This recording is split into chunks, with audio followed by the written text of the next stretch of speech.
Jim Nollman, welcome to the famous program on Salve TV, Weltgeist auf Sendung. And you do us a great favor when you affirm that you know what the Weltgeist is. Do you know what it is? Well, yeah, the Weltgeist is, I think of it as the great-great-great-grandfather of the current ecology movement, the first shivering vibration that there was something to nature beside take by human beings. And it seems to have originated in this part of the world. I don't think where I come from most people don't know that. I mean, it's so avant-garde that it happened 200 years ago, and we're only now starting to catch up with them.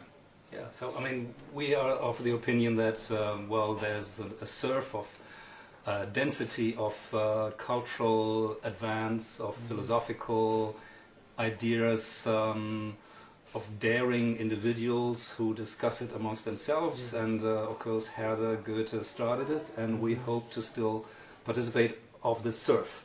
And surf is a metaphor that comes from the ocean, and that's the perfect way to link from the Weltgeist to your particular field of expertise, which made you famous. You are, as one of the title of your books says, you are the man that talks to whales. And before we go into detail, now still on the surf of novelty and cultural advance, we are talking now in Restaurant Alt Weimar, and but as a Weltgeist we can transport ourselves to the ocean, and we go deeper and deeper and deeper, and we go into an area that our culture is not connected with on a day-to-day basis. It's a field of fear, of unknown, and of art. That's, in some ways, it's less known than Mars. At least we have pictures of Mars, and because our own species are visual,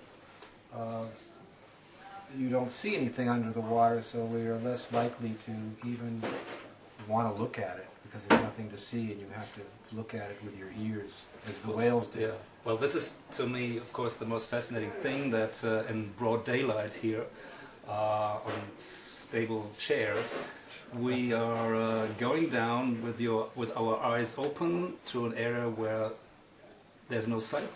No. What kind of sound is there in the deep of the ocean? It's ironic that Cousteau called it the silent deep, because it's very noisy. That's the only way that so many species can even perceive their world, especially the whales and the dolphins, which are my specialty.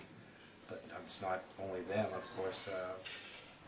Many fish and lobsters and crabs and shrimp all have their signature sounds for communicating with one another.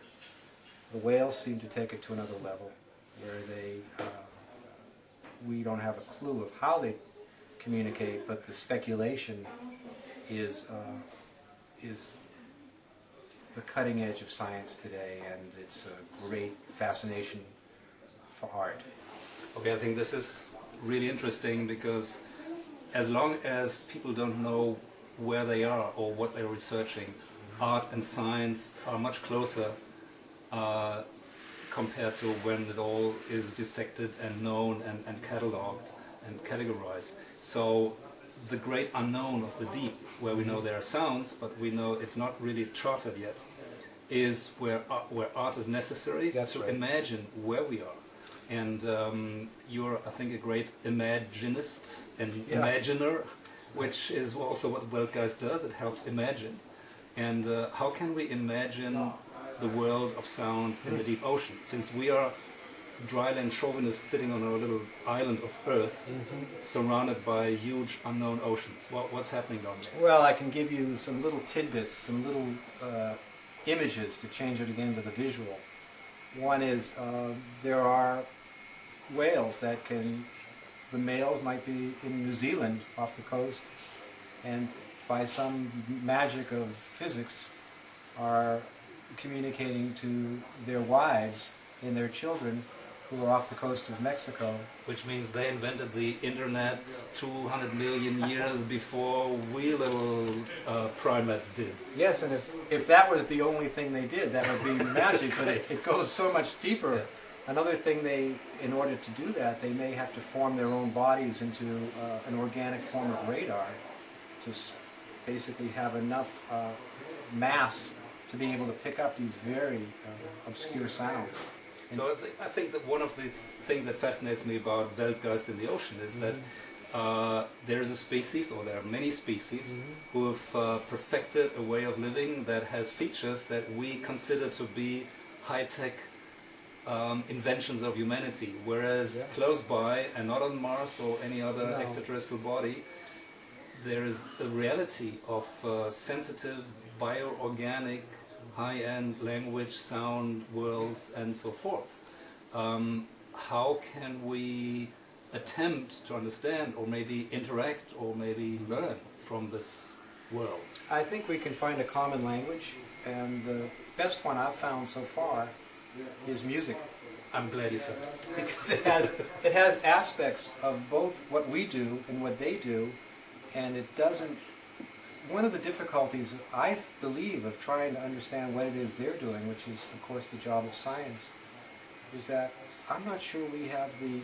They have larger brains than we do, and I'm not sure we can map their brains in a way. But if we can find a middle path, a little bit of theirs and a little bit of ours, and music is very sophisticated, and it grabs you, and the whales can be grabbed in that way, in a very gentle and creative way. And the word I would use is co-creation. Okay, now we are at a place here where exactly today, 300 years ago, Bach came in and stayed for the next 7 years, did his early musical masterpieces.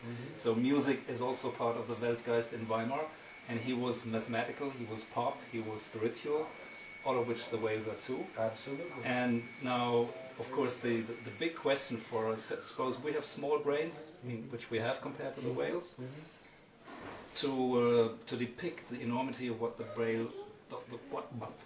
whale brain does on a small scale means probably we are at the mercy of what they are willing to show us in order to help us to understand how necessary it is to communicate. I'll give you an example of what you're talking about. I'll give two examples.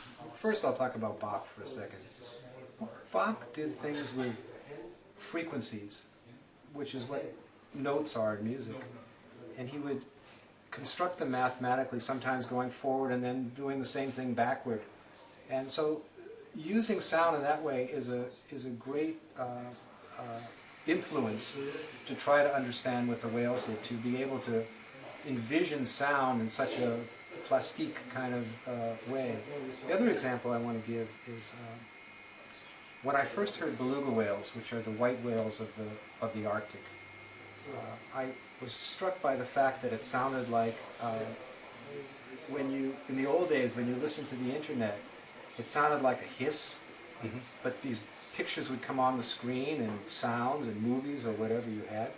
So basically we have a language that's a hiss. When you listen to beluga whales, it sounds the same as that hiss. And for when I have thought before the internet about the whales, it sounded like something I couldn't imagine what it was. It was as if they didn't have any sound.